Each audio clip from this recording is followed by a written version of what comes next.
Now the next topic of concentration term, हमें 3 topic cover करना है इसमें, जो परसेंटेज बेसिस पे हम लास्ट जो हमारे 3 टॉपिक्स हैं, मोलैरिटी, मोलैलिटी, मोल फ्रैक्शन, उनको जब परसेंटेज के टर्म में हमें सॉल्व करना हो तब हम कैसे सॉल्व करेंगे। तो उसके लिए 3 फिनोमेना होते हैं।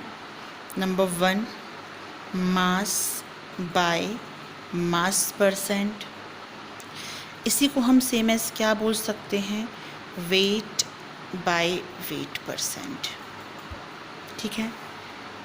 Second term is mass by volume percent, mass की जगह हम यूज़ कर सकते हैं weight by volume percent. And last one is volume by volume percent. अब यहाँ पे एक छोटी सी चीज़ अपन याद रखेंगे। मान लो हमने फर्स्ट वाले ही ले लिए, मास बाय मास परसेंट। परसेंटेज हमेशा 100 से लेते हैं। यहाँ पर जो हम फर्स्ट टर्म यूज़ कर रहे हैं किसी में भी, दैट इज़ फॉर सॉल्यूट। किसके लिए होगा ये? सॉल्यूट के लिए। Second is for solution. ये जो यूनिट हम यूज़ कर रहे हैं, फर्स्ट यूनिट यूज़ करेंगे हम सॉल्यूट के लिए, and the second unit is for solution. ठीक है। अब इसको ज़रा डिस्क्राइब करते हैं। मास बाय मास परसेंट क्या, वेट बाय वेट। अब देखिए फिजिक्स के कंसर्न में मास और वेट अलग अलग होता है due to gravitational force, but जब हम केमिस्ट्री की बात करेंगे तो हम मास और वेट में तो ज़्यादा डिफरेंस नहीं लेते हैं, नियर अबाउट उसको सेम ही माना जाता है। अब हम अगर बात करें मास बाय मास परसेंट, हमने यहाँ पे एक स्टेटमेंट दे दिया, मान लो 25 मास by mass percent of NaOH। ठीक है। तो फर्स्ट टर्म किसके लिए? सॉल्यूट के लिए। मास यूज़ करें तो हम क्या यूनिट यूज़ करेंगे? ग्राम। तो 25% और टोटल परसेंट हम कितने में से निकालते हैं? 100 में से। तो उसी चीज़ को यहाँ इम्प्लीमेंट करना है। तो इसका मतलब यहाँ मास दिए हैं तो क्या होगा? 25 ग्राम। क्या सॉल्यूट क्या है हमारा? NaOH। NaOH डिज़ोल्व्ड इन, टोटल कितना होगा अगर परसेंटेज हम ले रहे हैं तो 100। और सेकेंड यूनिट भी क्या है हमारी? मास में ही लेना, तो मतलब हमारी यूनिट क्या होगी? ग्राम। 100 gram of solution. ये टर्म अगर हम एक्सप्लेन कर लेते हैं न्यूमेरिकल में तो it is very easy to solve this type of numericals. क्या हो जाएगा इस स्टेटमेंट का मतलब? 25 मास पर मास परसेंट ऑफ NaOH। 25 यहाँ मास है इसलिए ग्राम, हमारा सॉल्यूट क्या है? NaOH डिज़ोल्व्ड इन। परसेंटेज लेना तो 100 में से लेंगे। सेकेंड यूनिट भी क्या, कौन सी हम किसके लिए यूज़ करना हमको? मास के लिए। तो क्या हो जाएगा? 100 ग्राम ऑफ सॉल्यूशन। इसके लिए फॉर्मूला क्या फॉर्म होगा? इसके लिए फॉर्मूला फॉर्म होगा mass by mass percent equals to, first term किसके लिए है? सॉल्यूट के लिए। तो ऊपर क्या आ जाएगा हमारा? Mass of solute upon, second thing is for solution, तो अपॉन में क्या हो जाएगा हमारा? Mass of solution. और परसेंटेज निकालना है इसलिए इसमें क्या लेंगे हम? 100। अब बात आती है मास बाय वॉल्यूम की। सेम उसी तरीके का हम यूज़ कर लेते हैं, कुछ और यूज़ कर लेते हैं। 26% मास बाय वॉल्यूम ऑफ H2SO4। अब इस स्टेटमेंट में फर्स्ट यूनिट हमें मास के लिए यूज़ करना, मतलब ग्राम में यूज़ करेंगे, और सेकेंड यूनिट किसके लिए यूज़ करना है? हमें वॉल्यूम के लिए। तो ये क्या हो जाएगा? 26 फर्स्ट मास है तो 26 क्या हो जाएगा? ग्राम ऑफ H2, हमारा हम यहाँ क्या सॉल्यूट यूज़ करें? H2SO4। H2SO4 डिज़ोल्व्ड इन, टोटल परसेंटेज तो 100 में से ही आएगा 100, बट यहाँ पे आप 100 ml ग्राम नहीं लेंगे, वॉल्यूम है तो वॉल्यूम के लिए क्या यूनिट यूज़ करेंगे हम? Millilitre of solution. Okay. Then अगर हम अब इसके लिए फॉर्मूला फॉर्म करेंगे तो mass by volume percent equals to, first mass होगा तो फर्स्ट किसके लिए यूज़ करते हैं हम? सॉल्यूट के लिए। mass of solute upon mass of solution into 100.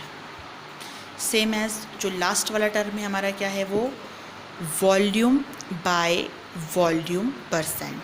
क्या है? Volume by volume percent.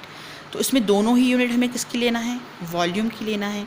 अगर चलो हमने यहाँ पे ले लिए 35 volume by volume percent solution of HNO3.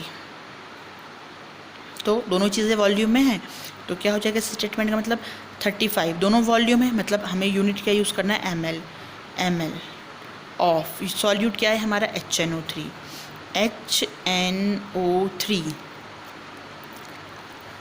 Dissolved इन कितना हो जाएगा? 100 ml ऑफ सॉल्यूशन. फॉर्मूला जो इसके लिए फॉर्म करेंगे वो क्या हो जाएगा? Volume by volume percent equals to volume of, first term किसके लिए यूज़ होता है? सॉल्यूट के लिए, अपॉन दूसरा भी वॉल्यूम है तो क्या हो जाएगा? Volume of solution into 100. ठीक है, एक बार फिर से शॉर्ट में रिपीट. 3 टाइप की यूनिट हमको यहाँ पे देखना है, मास बाय मास या फिर वेट बाय वेट परसेंट, जहाँ पे दोनों ही यूनिट किसके लिए यूज़ होंगी? हमारी मास के लिए, मतलब ग्राम्स में यूज़ करेंगे. Next one is mass by volume या वेट बाय वॉल्यूम परसेंट, जिसमें से सॉल्यूट के लिए जो हम यूज़ करेंगे वो मास मतलब ग्राम्स में वैल्यू, और जो सोल्यूशन के लिए यूज़ करेंगे वो काय में होगी? वो हो जाएगी हमारी, सॉरी यहाँ मास नहीं, यहाँ आएगा volume of solution. Volume of solution. ठीक है, तो जो सेकेंड यूनिट होगी वो किसके लिए होगी? हमारी वॉल्यूम के लिए, तो वहाँ हम क्या यूज़ करेंगे? ml. Last one is volume by volume percent, तो यहाँ क्या हो जाएगा? हमारी जो दोनों ही यूनिट होंगी वो हम किसके लिए यूज़ करेंगे?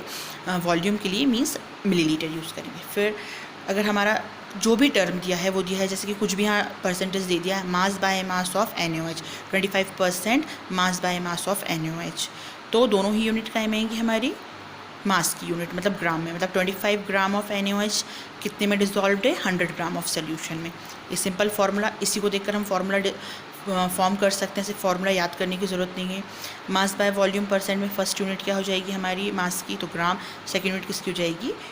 वॉल्यूम की, मतलब मिलीलीटर. तो ये क्या हो जाएगा? 26% मास बाय वॉल्यूम ऑफ H2SO4, मतलब 26 gram of H2SO4 dissolved in 100 ml of solution. Last one is volume by volume percent, तो इसमें हमारी दोनों ही यूनिट कैसी रहेंगी? वॉल्यूम की रहेंगी. और जब दोनों ही यूनिट हमारी वॉल्यूम की रहेंगी तो हमको क्या करना है? इसमें दोनों ही हमको क्या लेना है? मिलीलीटर लेना है. तो यहाँ पे जो भी हम जितना परसेंटेज दे रहे 35 ml of HNO3 dissolved in 100 ml of solution. बस इतना याद रखिएगा, फर्स्ट यूनिट जो रहेगी वो किसके लिए रहेगी? फर्स्ट स्टेटमेंट सॉल्यूट के लिए, और सेकेंड स्टेटमेंट किसके लिए रहेगा? हमारा यहाँ पे सोल्यूशन के लिए. अब एक चीज़ और, अब यहाँ पे हमें कन्वर्ट करना रहेगा. हो सकता है मास बाय मास परसेंट को हमें मास बाय वॉल्यूम में कन्वर्ट करना है, या मास बाय मास को हमको वॉल्यूम बाय वॉल्यूम में कन्वर्ट करना है, या इसका रिवर्स करना है, मास बाय वॉल्यूम को मास बाय मास में कन्वर्ट करना है. तो हमें एक फार्मूला और याद करना पड़ेगा विच इज़ वेरी इंपॉर्टेंट, वो है डेंसिटी का formula. Density equals to mass by volume.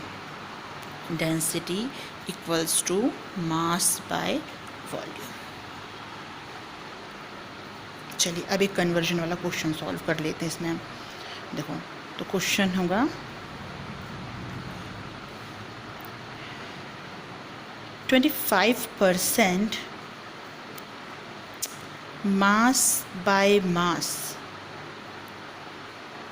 solution of H2SO4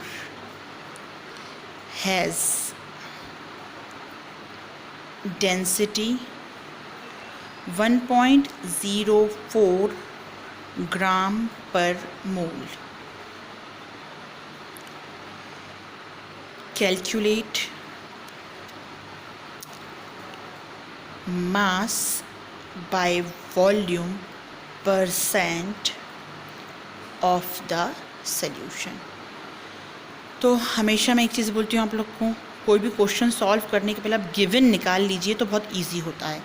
और हर एक क्वेश्चन सॉल्व करते टाइम आप वहाँ पर अपना क्या लिखेंगे, फॉर्मूला ज़रूर लिखें। हमें निकालना क्या है, मास by volume percent, mass by volume percent. क्या फॉर्मूला होगा इसका हमारा, मास ऑफ सॉल्यूट, अभी हमने देखा इसके पहले, mass of solute by volume of solution into 100। ठीक है, अब जो हमारा स्टेटमेंट दिया है, इस स्टेटमेंट के अकॉर्डिंग हम अलग से निकाले थे इस स्टेटमेंट का मीनिंग क्या निकलेगा। क्या है, 25% मास by mass solution of H2SO4। इस स्टेटमेंट का मीनिंग क्या निकला, 25 ग्राम, दोनों ही हमारी यूनिट क्या है, मास पर मास है, 25 gram of H2SO4 dissolved in, second unit भी हमारी 100 ग्राम ऑफ सॉल्यूशन। मतलब हमको क्या क्या दिया है, मास ऑफ सॉल्यूट दिया है और मास ऑफ सॉल्यूशन। तो मास ऑफ सॉल्यूट तो हमको पता है कितना है हमारा, 25 ग्राम, यूज़ कर लो यहाँ पे 25। बट हमको क्या चाहिए, वॉल्यूम ऑफ सॉल्यूशन यहाँ, और हमारे पास क्या दिया है, मास ऑफ सॉल्यूशन। तो अब यहाँ पर हम फॉर्मूला लगा देंगे डेंसिटी का, density equals to mass by volume. ठीक है, तो डेंसिटी कितनी दी है, 1.04। मास कितना गिवन है हमारे पास में, मास ऑफ सॉल्यूशन तो 100, और इसको कैलकुलेट करके हमारे पास क्या निकल जाएगा, वॉल्यूम ऑफ सॉल्यूशन। तो जो इसके कैलकुलेशन के थ्रू जो वॉल्यूम ऑफ सॉल्यूशन निकलेगा वो आ जाएगा हमारा 96.15 ml। कितना आ गया ये, 96.15 इंटू 100। तो इसका फाइनल आंसर कितना निकल जाएगा,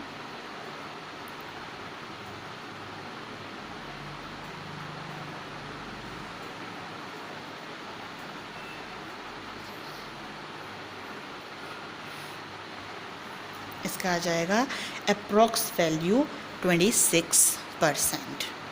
ठीक है, चलिए अब इससे रिलेटेड 2-3 क्वेश्चंस मैं दे रही हूँ, इन क्वेश्चंस को आप सॉल्व करेंगे।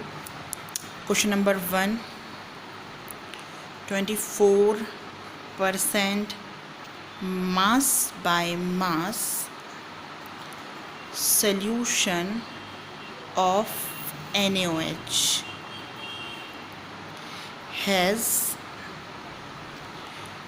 density 1.25 ग्राम पर millilitre.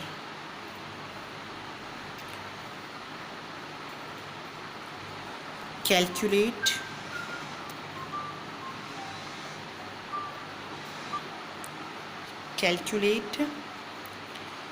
mass by volume % of the solution। And sorry, इसके पहले वाले क्वेश्चन में डेंसिटी की यूनिट गलत हो गई थी, ग्राम पर मोल गलती से लिखा गया था, वो ग्राम पर मिलीलीटर है। Question number 2, 42% mass by volume solution of HNO3 has density 1.02 ग्राम पर millilitre. Calculate mass by mass % of the solution. And जिसको भी कोई प्रॉब्लम हो किसी चीज़ को समझने में, वो मुझसे कांटेक्ट कर सकते हैं मेरे नंबर पे, सभी के पास है व्हाट्सएप ग्रुप्स में भी। जिसको भी जो डाउट रहेगा वो पर्सनली मुझे कॉल कर सकते हैं और व्हाट्सएप ग्रुप में मैसेज कर सकते हैं।